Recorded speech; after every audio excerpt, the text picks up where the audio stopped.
there, welcome back to my channel, Therapized Life. Have you ever wanted to say something to somebody but didn't want to come across as overbearing or rude, or not how to know how to say something but feel like that you're being aggressive to somebody else? Well, in today's video, I wanted to talk about the difference between being aggressive and being assertive, in addition to telling benefits of why you should be assertive and ways you can work on doing that. All right. Well, assertive is to speak your opinion, whether positive or negative, in a confident and direct way, not being a pushover and being confident in your opinion and your thoughts. Whereas aggressive is somebody who pushes their opinions on somebody else. They're dominating, they're demanding. So examples of that, somebody who's yelling or screaming or shouting or critiquing somebody else. And a lot of times people tend to blur the lines and confuse the two and act like they're synonymous when they're not. So for example, that somebody will say something like, well, I just want to tell you what I think, or, well, I just always like to mention how it is. When a lot of times they use that to excuse rude or inappropriate comments or behaviors. This happens a lot of times in our lives with friends, family members. It can even happen with coworkers or bosses or people in authority. For example, have you ever had somebody who's says something and it'd be kind of rude or kind of disrespectful, and they'll just say, well, I'm just keeping it real, or I'm just telling it how it is, when really what they just did was very rude and disrespectful to you, but they use that to excuse their behavior. There are ways that you can speak your mind and you can be confident and you can say what you want to say without being demeaning or without taking away something from somebody else. Now, being assertive is not always something easy to do, and a lot of people shy away from it. But let me tell you 3 benefits of being assertive. The first benefit is that it can improve your self-esteem. A lot of times people who are not assertive aren't confident in themselves or what they have to say. But when you do learn to become assertive and speak your mind, of course, in a respectful way, then you begin to feel better about yourself. You hold your head a little bit higher. You feel more confident in what you bring to the table. And so you also begin to value the conversation, things that you can bring to other people. And even when you disagree with people, you're able to do that in a way where you still feel like your point is heard, and you begin to realize that your point is just as important as their point. So again, it's really huge to help. It's a self-esteem boost. A second benefit to being assertive is that it helps to form a mutual respect. When 2 people know that they can have a conversation and they're able to communicate and express themselves, even when their points differ in a respectful way, then they begin to have mutual respect for one another. So again, what I mean by this is that when you are assertive, then people you talk to, whether it be friends, family, coworkers, they know that, hey, I might not always agree with what Melinda says, but I can respect the fact that, number 1, she hears what I say, but number 2, she's not rude when she makes her point. And also when people feel respected, they show respect. So then they also begin to respect you. And when your opinion differs, they also give you that same respect back. A third benefit of being assertive is it decreases your anxiety. Kind of going back to the self-esteem. A lot of times when you're not assertive, again, you're not confident in yourself, then you kind of shy away and you're not comfortable to say things.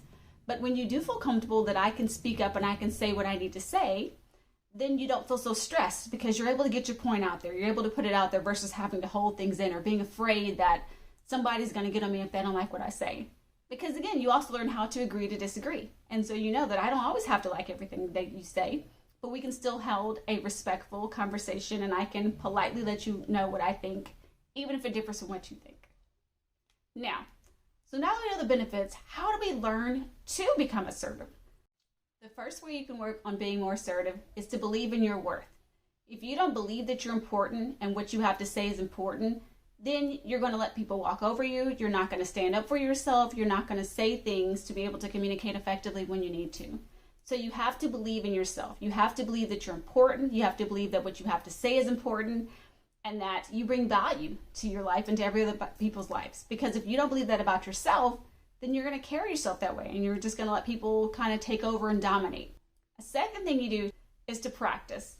So this can be rehearsing things you're going to say in those situations, or already having things that you know you're going to be in mind, or when situations arise when you would normally kind of be quiet and cower down, making yourself talk and to work on being assertive. So practicing being assertive, putting yourself in situations where, though it didn't feel comfortable, speaking up for yourself, voicing your opinion even if it's different. And again, this is where it's good to have, like I said, rehearse something that you're going to say. So maybe, if somebody says something you don't like, you can say, well, thank you for that. However, I'm going to do this, or I appreciate your opinion, but having those little go-to things that you've already rehearsed, it makes it a little bit easier in those situations to feel comfortable to speak up and to say things and to assert yourself, but still in a respectful way for the other person. And a third way to work on being assertive is to keep your emotions in check. Far often when we have conversation with people, especially when we feel like they offend us or they say something that differs with us, we tend to get in our feels a little bit. We tend to get in our emotions. So by being able to keep our emotions in check and being able to focus more on the logical aspects of what we have to say, it's a lot easier to assert ourselves and to stand up for ourselves or to make our point known. If you focus more on how you feel about what they said, then you tend to lose your argument and it kind of goes off. Or if they hurt your feelings, you might just be so focused on the hurt you have that you don't even want to defend yourself. So that's why keeping our emotions in check, focusing on the facts, focusing on what we have to say can help us be able to get our point across, still say what we need to say, and still be confident and move forward in the conversation. All right, guys, that's what I have for today's video. I hope it's been helpful to you. What do you agree? Do you have different things that you know that you do to be assertive? Do you agree that assertive and aggressive are two different things? Let's start the conversation down below. And if you enjoyed today's content, please give this video a thumbs up. And if you're not already subscribed, please subscribe to the channel down below. And make sure you hit that notification bell because I am still a small channel. It helps to let you know when I put out a future video. All right, guys, thanks so much for watching, and I'll see you next week's video. Have a great week. Bye.